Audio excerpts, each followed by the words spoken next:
Hey everybody, Editor Bell. I want to preface this by saying today's Get Ready With Me is me talking about my relationship with one of my best friends for the past 25 years.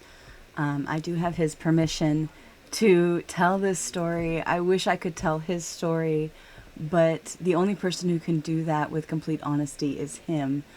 What I can do is tell what I experienced as his friend, when he came out and with a terrible event that happened in high school. And I will admit, I kind of don't go in depth about his experience.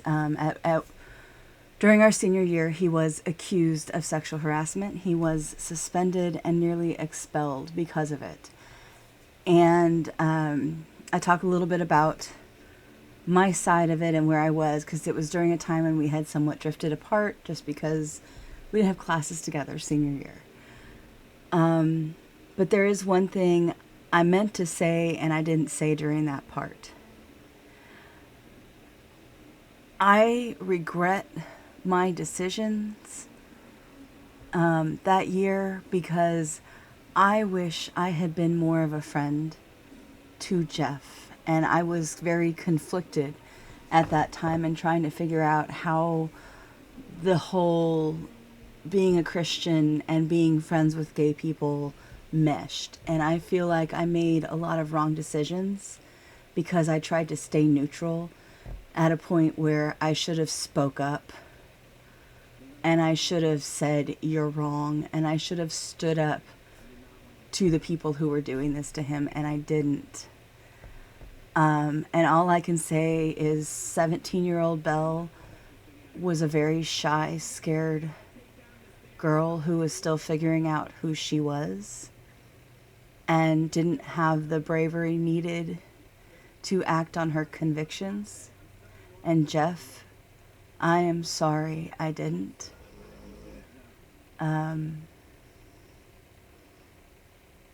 But 42-year-old Belle is a very different person. And Jeff, I hope you know how big a part of that you are and how much of my strength I keep because at least one person has always had faith in me. And I want you to know I have always believed you are a good person. And that never has wavered. And I wish I had spoken up more in high school. So I hope you will accept speaking up now. Hi everyone, happy Monday and happy June. As you may or may not know, June is Pride Month. And I want to do something kind of special for Pride Month. So each Monday I'm going to do a Get Ready With Me, and we're going to talk about something that has to do with pride, why it's important, why I celebrate it, get involved with it, have anything to do with it. It'll be kind of a different topic every Monday, and I figured the best way to start is talking about how I got involved with it as a cisgendered straight woman. So I'm going to take you back to high school. And in high school, I was aware gay people existed. I knew a couple of them because I was in theater and choir, so I knew it was a thing. But it didn't really touch my life, you know? There's a difference between having a few gay acquaintances and being part of the community. And you also need to know that I was very much a part of the Christian youth group community. Specifically the Young Life crowd. Young Life was every Tuesday night, I think it was, meeting where we played games and we had a somewhat biblical discussion and we had snacks, and it was basically just a fun time and a light introduction to Christ. Now, being the daughter of a Southern Baptist deacon, I was pretty involved with church at the time as well. But I really enjoyed Young Life. I made a lot of friends there, and they were very important to me. I also had two very dear friends who I had classes with. And their names were Jeff and Heather. And they were my best friends at the time. I mean, there's really no other way to put that. They were my best friends. And one day, I had an uncle die in Arkansas, and my parents took me out of school to go to his funeral. And when I came back, we were sitting in health class, not paying attention, as we hardly ever did. And Jeff slips me a note, as he often did. This was nothing abnormal. The note said, "What would you do if I told you Heather went on a date with a woman, or with a girl, a female, while you were gone?" Now, Heather was a very conservative, strict Muslim. So I said, well, I'd be surprised, but I wouldn't treat her any different. She's my friend. I'd be shocked, but I wouldn't care. I'd support her. Why? Did she? And he said, no, she didn't. I just was curious. I'm like, okay, well, I don't know why you'd be curious, but yeah, okay, yeah, no, I wouldn't change how I think of her at all. She'd still be my friend. He said, I'm so glad to hear that, because I went out with Mark while you were gone. Mark was one of my acquaintances from theater who I knew was gay. And I said, oh, okay, well, how'd that go? And he said, I think I'm gay. And I said, well, okay then. And that was kind of how Jeff came out to me. And that was what it was. You know, it was like, okay, well, Jeff's gay now. And to me, it wasn't like some world-altering shift. It was just, it was different. And I didn't quite know what to think at the time. It was like, well, my Christian friends say the Bible says one thing, but my Bible says to love. And my Bible says that Jesus was friends with even the people who were cast out and who were abhorrent, you know. He ate with the tax collectors, with the whores. He washed the feet of even the most evil of people, you know. He was all about love. So I'm not quite sure what I'm supposed to do with this information now. So I went home and I talked to my daddy, because my daddy was, as I said, a Southern, well, missionary Baptist deacon. Missionary Baptists are a half step more liberal than Southern Baptists. We allowed to dance, where Southern Baptists are not. That's pretty much the only difference. And Dad, he didn't give me an answer, because that wasn't the type of man my dad was. Instead, he said, what is your heart telling you? I'm like, well, I don't know, Dad. That's why I'm coming to you. And he said, well, what does the Bible say about what it takes to be saved? Go find the verse and tell me what it says. And I went and I found the verse and the only verse we could find about the requirements to be a Christian was, whosoever believeth, for God so loved the world that whosoever believeth in him shall not perish but have everlasting life. I said, that's pretty much it. And Dad said, so what does that mean? I said, I guess it means if Jeff still believes what he believed 2 weeks ago, then he's still Christian, he's still going to heaven. And Dad said, that sounds logical to me. And I said, okay. So I went to school the next day and I asked Jeff if he still believed in God and still believed in Jesus, and he said yes. And I said, well, then I guess you and I are okay. And I guess that answers what I needed answered. And he's like, so we're good? And I said, so we're good. And that was all I needed to know. And after that, I kind of just decided whatever Jeff was going to go through, I was going to be his friend, and I was going to be right there next to him going through it, because that's what friends do. Little did I know what I was signing up for at the time.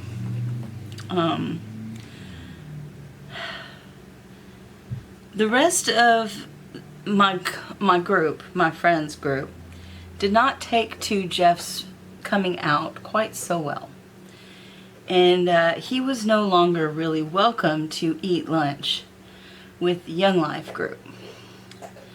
So there was kind of this divide where Jeff sat over on the side by me and Heather and I kind of sat between him and the Young Life group.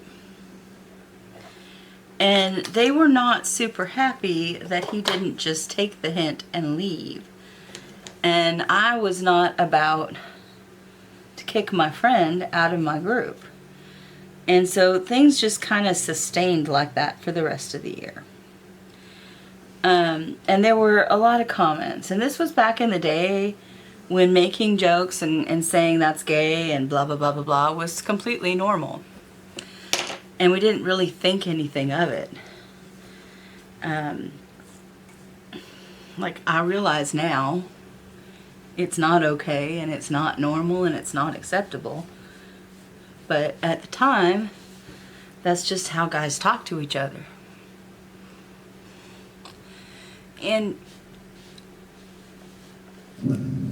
I can't say that there were any like major confrontations, but it was made very plain that they tolerated Jeff sitting with us because Heather and I were good people, good Christian girls. And so they would tolerate his presence for our sake. And that was the status quo. And during this time, Jeff started dating a young Mormon boy. I'm still friends with him. And he did not want it known that he was gay or bisexual or whatever he was. He was exploring, you know. So I kind of acted as his beard a little bit. And that was fine, you know. I got to hold hands with a cute boy between classes. But he wasn't my boyfriend. And I knew he wasn't my boyfriend, and he knew he wasn't my boyfriend. And we were all okay with the fact that he wasn't my boyfriend. He was Jeff's boyfriend. And I don't know that anybody ever found out that they were dating. I do know eventually things just drifted. And then came our senior year of high school. And things changed our senior year of high school. Jeff and I didn't have classes together, really. So we didn't see each other very much. And as friendships do, we kind of drifted apart because that's what happens when you don't see each other. You kind of drift apart. And I stayed close to the Young Life group and the theater group. Not really as close to the Young Life group as I was. I kind of ate more with the theater kids and less with them. And then I heard something that kind of seemed wild to me. One of my choir Young Life friends accused Jeff of sexual harassment. And I remember thinking, no, that's not the Jeff I know. Like, he would not do that. That's not possible. I waited for a teacher or someone to demand some kind of proof, but they never did. Nobody asked for Jeff's side of the story. Nobody asked what happened. They just kind of suspended him. And they ordered him to stay away from this kid, to not interact with him anymore. And I've kind of asked this boy, because I was friends with him, I asked him what happened to make him make these accusations. And he said, well, he was flirting with me. I said, he asked me out. I said, okay. Did you say no? He said, yeah, of course I said no. I said, okay, then what happened? Well, nothing. I reported him. So, a man flirted with you that you weren't interested in, and when he asked you out and you said no, he backed off. But you tried to ruin his life and get him expelled over it? And I looked at him and I could see he felt absolutely nothing wrong with what he did. And for the rest of our senior year, Jeff was considered a predator because he had flirted with and asked out a boy who wasn't gay. And that was when I really distanced myself from the Young Life group, because a lot of them, I mean, think about it. How many boys flirt with girls on a regular basis, whether the girls have expressed interest or not? How many boys continue to flirt with girls after they've said no, they're not interested, in the hopes of persuading them that they are interested? I'd wager it's happened to more girls than you would believe. It's happened to me. And I'm not a gorgeous girl by any stretch of the imagination. It just really changed my opinion of the Young Life group. And I realized this wasn't the side I needed to be on. It wasn't the side I wanted to be on. It wasn't the side I agreed with. So, and I got less involved with them. And some other stuff came out about the Young Life group. Like one of our Young Life leaders, who was 20-something, who had a child with one of our 14-year-old junior high girls. He wasn't ostracized. He had the support of the Young Life group. They said it was a mistake, it was wrong, but he cared for her. He loved her. So it was different, you know, and he shouldn't have done it, but it's different. And I realized it was different, but the difference was not what they thought it was. The difference was not he was in love with her, so even though he was 21 and she was 14, it was okay. The difference was not they had a baby. It was mutual. The difference was he was a man and she was a female. And I found it very interesting that as he went through his trial and conviction for child grooming, he maintained the support of our Young Life group, where they were calling for Jeff to be expelled still. They were calling him a predator for nothing more than flirting. He didn't have sex with anyone. He didn't force unwanted attention. He flirted. He asked him out, and then he respected the no. But he got called a predator, and this other guy made a mistake. And that severely affected how I looked at the Christian church. Because you see, as long as you stay within the bounds of what they say is real and acceptable, it's okay. But if you step outside of those bounds, you're a deviant, and you deserve to be treated as such. There was no love for Jeff. There was no forgiveness. There was no welcoming. There was no redemption offered. He was not welcome at Young Life events. He was cut off. Because even though the Bible says no sin is greater than any other, the sin of homosexuality is the exception to that rule. And here's the thing. I spent a lot of time studying that Bible. I spent a lot of time researching the verses that condemn homosexuality. And from my studies, both on my own and at the collegiate level, with my daddy and in the privacy of my own room, what I see is man shall not lie with a male prostitute as he lies with a woman. That's the Hebrew version I get. I don't see anywhere in there where it says there's a problem with two men being committed to each other. In fact,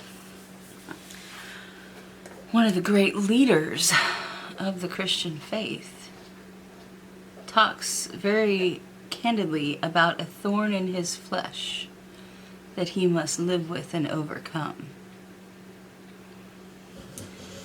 And there are a lot of indications, since he was a former Roman, that the thorn in that flesh that he has to live with and overcome is homosexuality and his attraction to men. And so I firmly believe that Paul, the author of the vast majority of the New Testament, was a homosexual man who chose to live a chaste life rather than pursue his inclinations. And that's his right. If he doesn't want to act on his sexual drive, he can choose not to. That's fine. That's a choice. If you are a Christian and you believe homosexuality is a sin and you believe you are a homosexual, you are welcome to abstain. That is definitely a option given to you. But there's something else. You see, at one point, Jesus is asked by the Pharisees who were trying to trap him.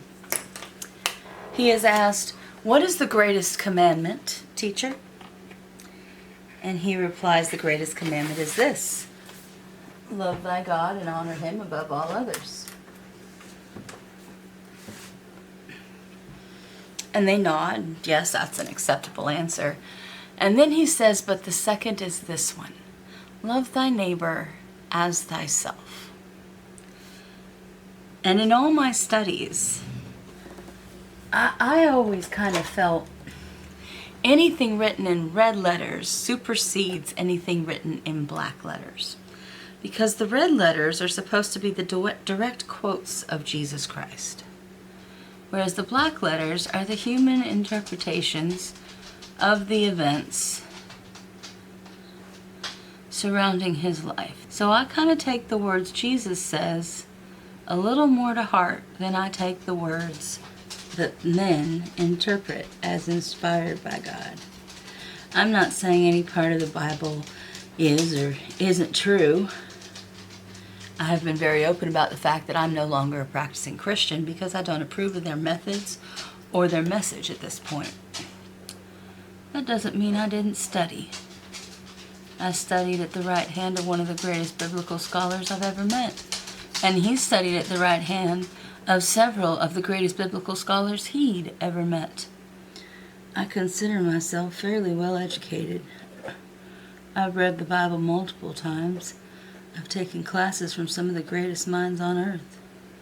I've heard lectures from some of the greatest authors in the Christian world, including Philip Yancey, who is incredible, by the way. I graduated from a Christian university. I attended two, Zeus Pacific University and Williams Baptist University, although it was Williams Baptist College when I attended. I've taken enough biblical studies classes to qualify for a minor in biblical studies. I feel like I'm fairly well educated in what the Bible says. And never ever have I seen a commandment that is said to come above love thy neighbor as thyself. That was Jesus' own words. So So I have this best friend, Jeff, and I would love to tell his story, but the truth is, I don't know his story inside and out. I do know my peripheral experience, and I do know what watching what he went through did to me. And what it did to me was convince me that my friend Jeff was a greater example of God's love than any person who attended that Young Life group. And that Jeff was more an example of friendship than any person who attended that Young Life group. And I have gained more understanding of Christ's love from how Jeff has treated me and supported me for the last 30 years than I have ever received from anybody in the church. Because you see, the church, when my ex-husband came home on drugs and sleeping with other women and being very abusive and told me that he was going to continue such actions, the church told me it was my job to fix him.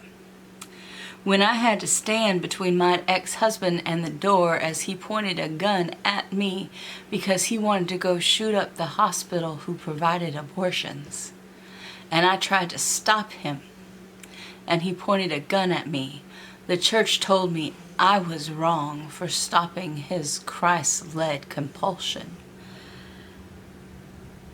Do you know what Jeff said to all of that? Why are you letting a man steal your power? You are one of the strongest people I know. Why are you letting him take this away from you? When I was trying to force myself into the tiny little tradwife box, Jeff came and said, why are you trying to be what you're not? Why are you letting people take away what is you and what makes you you? When the Christian church told me I was too much, be smaller, Jeff told me, stop being small and sore and be yourself and be the strong, beautiful woman that I know. When my family couldn't help me plan my wedding to Wolf, Jeff stepped up and helped me pick out my dress. Jeff has been there my whole life. Even when I couldn't make decisions in high school about how to handle it, Jeff never wavered in his friendship towards me. Jeff showed me more of what true love and true friendship is than any Christian I have ever met. And I don't know if Jeff still believes in Christ. I offered Jeff to come on here and tell his own story, and he didn't want to speak publicly, but he told me I could speak about it. So I am just talking about my perception. But having Jeff as a friend these last 25 years has been one of the most special things in my life. And he is one of those people that we may go 6, 9, 12, 18 months without talking, but we come back and it's like we haven't missed a day. And he has been one of my best friends since we were 15 years old. And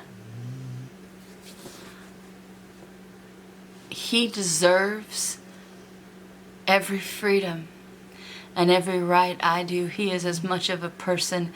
I have watched him with his children, and I have never seen someone more in love with a child. I've never seen a better father other than my own. He deserves that joy of being a parent. And he has found a way to co-parent with his ex that few people could comprehend. Because Jeff is love. And how can love be wrong? So that's the end of my Get Ready With Me.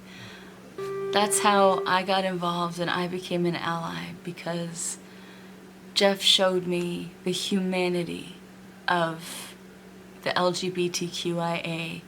And there have been other people along the way. There have been so many other people that have shown me nothing but love and acceptance, where the Christian church showed me nothing but how wrong and disgusting and dirty I was. At one point telling me that it was the devil working on me, wanting me to go to college. And that my job was to get married at 18 and start popping out babies for Christ. The church was never concerned with who I was meant to be. The church was concerned with who they wanted me to be, not who Christ made me to be.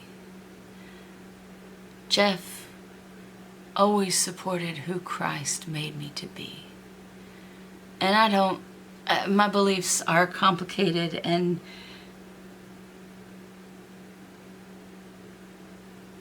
my beliefs are complicated at this point. That's not the point. But I will support the man who supports me being who I was made to be. And I will support him getting all the rights and freedoms he deserves, because he is a beautiful soul, and I am honored to have known him. So that's how I got involved with allyship and LGBTQIA. And yeah. The rest of these videos won't be about my experience, because my experience is that of a cis white heterosexual woman. I just wanted to explain why I am taking this month to tell other people's stories, by telling the story that first meant the most to me. So, Jeff, I hope I did it proud. I hope it worked out. Thanks for joining me. I will be doing these every Monday in the month of June. Thanks, guys.